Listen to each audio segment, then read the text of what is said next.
Location అని పవన్ కళ్యాణ్ గారిని ఏదో ఒకటి చేసి వాళ్ళని అహోబిలంకి తీసుకురావడానికి ప్రయత్నం చేస్తున్నా. ఫస్ట్ అడగను. నడుస్తున్నాయి. ఇప్పుడు ఎట్లా బ్రహ్మోత్సవాలు స్టార్ట్ అవుతాయి. పారువేట అయిపోయింది. మాకు దేవుడు తొందరలోనూ తిరునాళ్ళ అంతా స్టార్ట్ అవుతాయి అన్ని ఊర్లలో. ఓకే. ఇప్పుడు జరుగుతుంది ఆల్మోస్ట్ ఫిబ్రవరి ఫిబ్రవరి 21 నుంచి బ్రహ్మోత్సవాలు స్టార్ట్. సో ఏదో ఒకటి చేసి వాళ్ళిద్దరిని తీసుకురావడానికి ప్రయత్నం చేస్తా. ఇప్పుడు అడగను, వచ్చిన తర్వాత అడుగుతా. ఎలాగో తిరుమల నుంచి తిరిగి వెళ్ళే ప్రయాణంలో అహోబిలం కూడా ప్రజలకి చూసే అవును వెసులుబాటు అవన్నీ ఉంటే కనుక బాగానే డెఫినెట్గా దాని మీద కూడా మేము కాన్సన్ట్రేట్ చేస్తున్నామండి. మనకి ఇంతకుముందు టెంపుల్ టూరిజం కింద సర్క్యూట్ పెట్టినాం. మహానంది, యాగంటి, అహోబిలము ఇవి చూసుకొని శ్రీశైలము లైన్ మ్యాప్ అవన్నీ చూసుకొని వెళ్ళడానికి నేను మంత్రిగా ఉన్నప్పుడు ఒకటి సర్క్యూట్ పెట్టినాం అనమాట.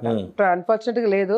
దుర్గేష్ గారికి కూడా గుర్తు చేసి అదొకటి సర్వీసులు అన్ని పెట్టించి మళ్ళీ స్టార్ట్ చేస్తే మాత్రం చాలా బ్రహ్మాండంగా ఉంటుంది. తప్పకుండా ఈ ప్రాంతం బాగా డెవలప్ కావాలంటే అహోబిలం గురించి చాలా మంచి స్కోప్ ఉంది. అన్ఫార్చునేట్గా రాజకీయ యాంగిల్లో మొన్నటి వరకు అంతా గోల గోల అయింది కాబట్టి దాని డెవలప్మెంట్ విషయంలో అన్ని పక్కన పెట్టేశారు.